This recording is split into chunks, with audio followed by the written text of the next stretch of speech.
School জীবন এই শব্দটার মধ্যে যে কতটা শান্তি সেটা আশা করি আমরা সবাই জানি। আর এই শান্তিটাকে আবার উপভোগ করার জন্য আমরা চলে গেছিলাম আমাদের স্কুলে, যেই স্কুলে আমি পড়তাম।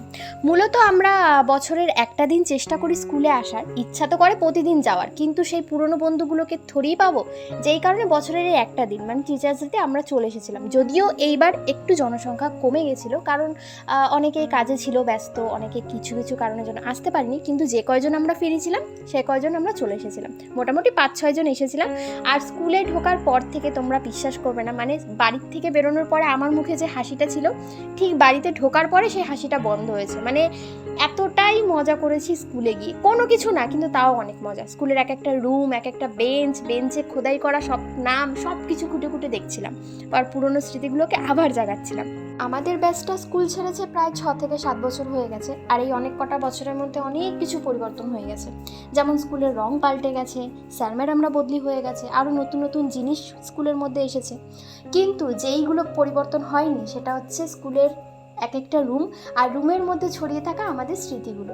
আর এই স্মৃতিগুলোর মধ্যে সব থেকে মধুর স্মৃতি যেই ক্লাসে লুকিয়ে আছে সেটা হচ্ছে ক্লাস 10। এটা ছিল আমাদের ক্লাস 10-এর রুম, আর এই রুমেই আমরা বসতাম, এই লাস্ট বেঞ্চের দিকেই আমরা বসতাম। যেহেতু আমরা ব্যাক বেঞ্চার ছিলাম, আমরা পিছন দিকেই বসতাম, হাসি মজা ঠাট্টা করতাম। আমরা কিন্তু পড়াশোনাও করতাম, পড়াশোনাটাকেও একটু ঠিকঠাক রেখেছি, তার মধ্যেও সব কিছু করেছিলাম। আর এই ক্লাসের পরে যেহেতু আমরা 11 উঠেছিলাম, তখন আমাদের সাবজেক্টগুলো আলাদা হয়ে গেছিলো, তাই আমাদের মধ্যে না চাইতেও একটু দূরত্ব চলে এসেছিলো। কিন্তু আমরা এই ক্লাসে মন ভরে মজা করে নিয়েছি, যেটা আমাদের এখনও খুব মনে পড়ে, এখনও খুব ভালো লাগে। আর আমাদের মুখ দেখে আশা করি বোঝাই যাচ্ছে যে আমরা ঠিক কতটা খুশি। আমরা ফিল করছিলাম এক একটা জিনিস, সব কিছু পুরনো জিনিসগুলোকে আমরা অনুভব করছিলাম। তো যাই হোক, এবার যাওয়া যাক ওপরে, যেখানে হচ্ছে মেন প্রোগ্রামটা হচ্ছে। আমাদের স্কুলটা 3 তলা, কিন্তু 3 তলার কোনো রুম টুম আপাতত এখন চলে না, 2 তলা পর্যন্তই চলে। আর 2 তলাতেও আমাদের অনেক রুম আছে, যেই রুমে আমরা ছিলাম। মানে আমি তো ক্লাস 5, 6, 7, 8, 9, 10, 11, 12 মানে পুরোটাই আমি পড়েছি। আমি ওই স্কুল থেকে বেরোইনি, কারণ আমার এতটাই মানে আমি ভালোবাসতাম স্কুলটাকে। তাই দোতলার মধ্যেও অনেক কটা রুম আছে, আর এটা হচ্ছে আমাদের ক্লাস 10, যেটাতে আমি আর আমার ছোটোবেলার বান্ধবী অর্পিতা এই ক্লাসেই বসতাম। আর আমরা এই ক্লাসে বসে না একদিন অঙ্ক করে নিয়ে যাইনি, সেই কারণে আমরা পানিশড হয়েছিলাম। আমাদেরকে বলা হয়েছিল, মানে আমাদের অঙ্ক স্যার বলেছিল যে তোরা এবার থেকে দুজনে সামনের বেঞ্চে বসবি। তাই পুরো ক্লাস 8টা আমরা সামনের বেঞ্চে কাটিয়েছি। যে কী কষ্ট সেটা আমরাই জানি, সেই সময় খুব কষ্ট পেতাম, কিন্তু সেই দুঃখের কথা এখন মনে পড়লে এখন খুব মজা লাগে। ক্লাস 8-এর পিছনেই আমাদের ক্লাস 7-এর রুম ছিল। ক্লাস 7-এ আমি আর অর্পিতা একসাথেই কাটিয়েছি। আর এই ক্লাস 7-এর পিছনেই আবার আমাদের কম্পিউটার রুম ছিল। কম্পিউটার ক্লাস করতে কিন্তু তখন আমাদের খুব ভালোই লাগতো।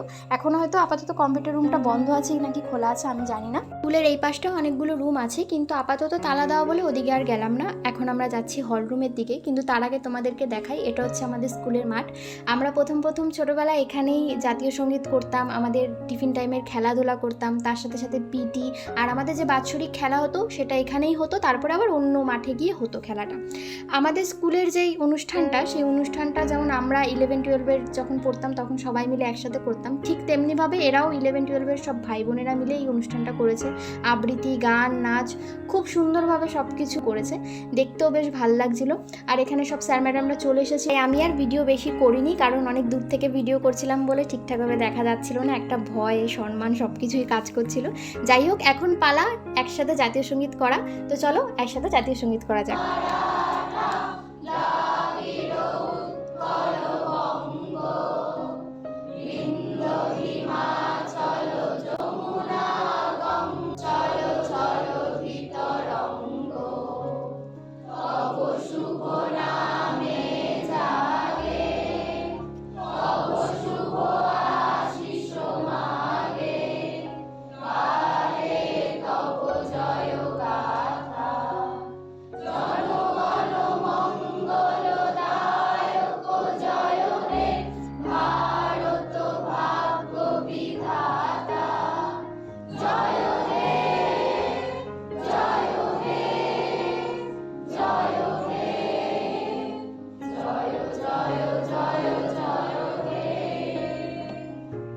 তো ব্যাস, এটা ছিল আমার সুন্দর স্কুলের সুন্দর ভিডিও। আজকের জন্য তাহলে ভিডিওটা এতটুকুই। টাটা।